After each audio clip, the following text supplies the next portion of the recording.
पहले चरण का मतदान शुरू हो चुका है। कंट्रोल सेंटर में आप मौजूद हैं न्यूज 18 इंडिया के। जी हां, कंट्रोल सेंटर जहां से सब तरफ से तस्वीरें आ रही हैं। 58 के 58 सीटों से तस्वीरें आ रही हैं। 11 के 11 जिलों से तस्वीरें आ रही हैं। 11 जिले हैं, 58 सीटें हैं। 58 में 53 पिछली बार बीजेपी ने जीती थी। ये बड़े आंकड़े हैं, लेकिन समाजवादी पार्टी आरएलडी गठबंधन यहां पर क्या कर पाता है वो देखना है। आरएलडी गठबंधन आरएलडी बहुत ज्यादा अहम इस इलाके में, जहां अखिलेश यादव ने आरएलडी यानी जयंत चौधरी की पार्टी से जो गठबंधन किया है, इस इलाके में सबसे ज्यादा अहम है, क्योंकि ये वो इलाका है जहां आरएलडी को ही सबसे ज्यादा उम्मीद है। पिछली बार आरएलडी ने यहां कुछ खास नहीं किया था, बल्कि पिछली बार तो इन 58 में 30 सीटों में बीएसपी दूसरे नंबर पर थी।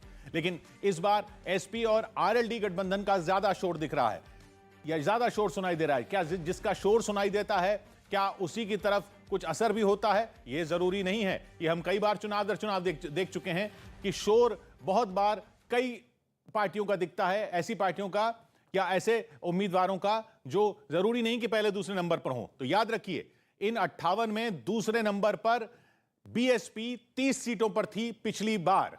तो क्या बीएसपी का वोट पूरी तरह से ऐसा गायब हो चुका होगा कि दूसरे नंबर पर जो दूसरे नंबर पर भी नहीं थी पार्टी, वो चुनौती दे बीजेपी को?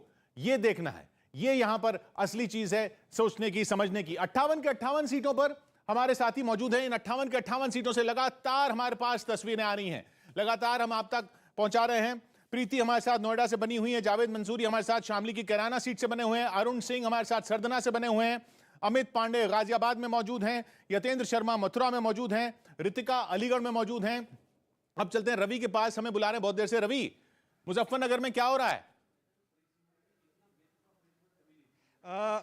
किशोर, आपको बता दूं कि इस वक्त हम केंद्रीय मंत्री संजीव बालियान के घर पर मौजूद हैं। ये थोड़ी देर बाद ही मतदान के लिए यहाँ पर निकलेंगे। इनके साथ हम बातचीत करते हैं। संजीव जी, वोटिंग डालने के लिए कितनी बाद निकलेंगे और क्या माहौल है मुजफ्फरनगर में? भाई करीब 9:15 बजे निकलूंगा घर से। गांव में वोट है मेरी, गांव में डालने जाऊंगा। माहौल तो बढ़िया ही लग रहा, अच्छा है। 80 बनाम 20 होगा मुजफ्फरनगर में? इस बात का मुझे नहीं पता, लेकिन मुझे पता है कि खूब वोट मिलेंगे, सबकी मिलेंगे। हाँ। सभी जाति धर्म की वोट मिलेंगे, काम के आधार पर वोट मिलेंगे, तो बढ़िया रहेगा।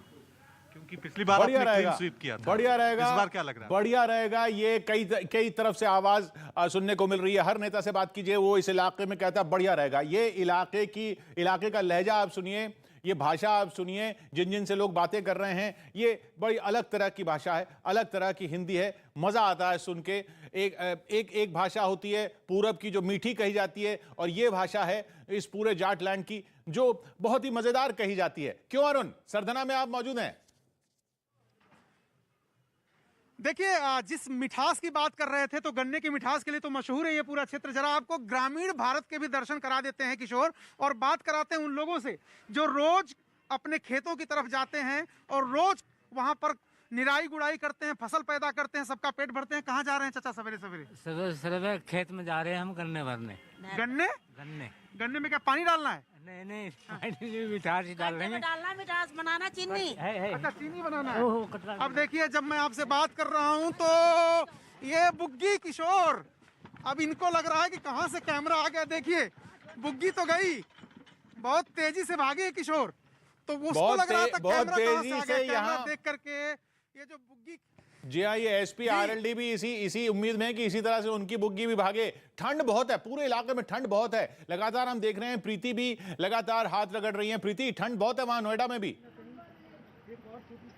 किशोर, कमाल की बात है। मैं ये सोच रही थी कि धूप निकलेगी तो बेहतर होगा माहौल, लेकिन सुबह जो आए थे ना, उससे ज्यादा ठंड महसूस हो रही है। और हमारे साथ सीनियर सिटीजन है। देखिए, सीनियर सिटीजन में इतना जबरदस्त जोश है कि सबसे पहले वोट करने के लिए वो पहुंच गए हैं। सर, सबसे पहले तो ये बताइए कि पहले वो चिन्ह दिखाइए जो मतदान आपने किए, लोकतंत्र के पर में आपकी भागीदारी का ये चिन्ह। अब आप बताइए कि आपके मुद्दे क्या थे, किस आधार पर आपने वोट किया है? नहीं, स्वच्छ यूपी और सिक्योरिटी से भरपूर है यूपी साहब।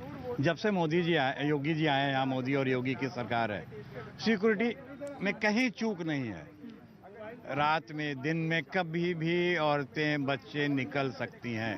पहले लड़कियों को स्कूल कॉलेज जाने में परेशानी होती थी, आज वो कोई परेशानी नहीं है। प्रीति शामली चल रहे हैं हम, शामली चल रहे हैं। विनेश पवार हमारे साथ जुड़ रहे हैं। विनेश जी, क्या माहौल है उधर?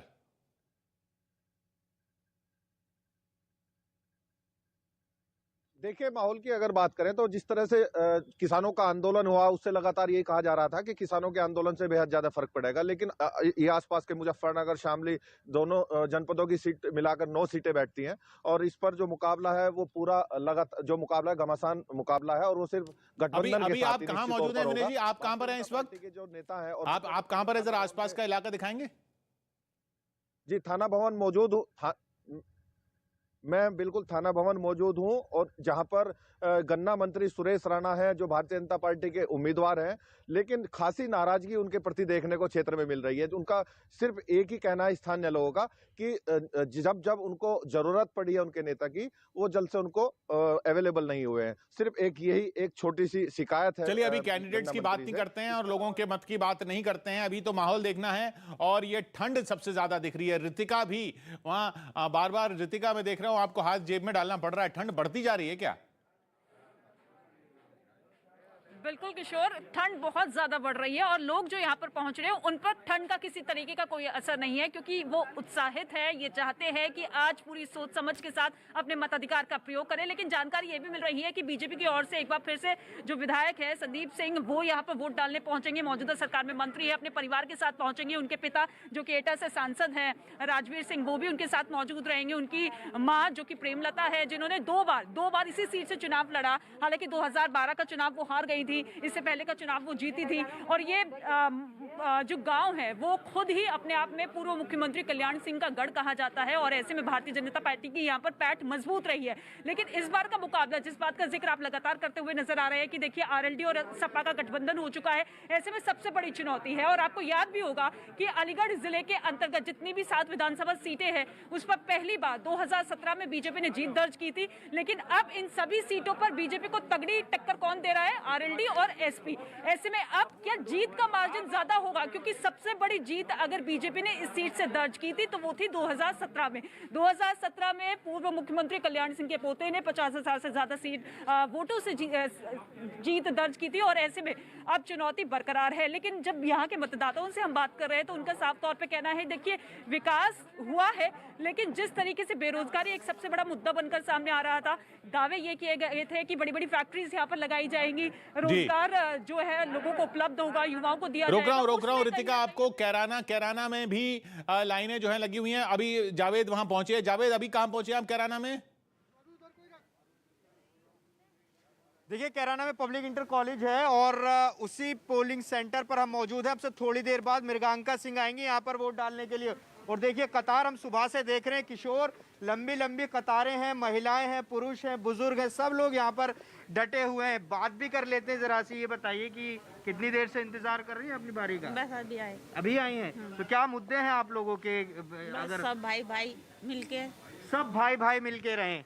आप बताइए, आप कुछ कहना चाहेंगे? देखिए, चलिए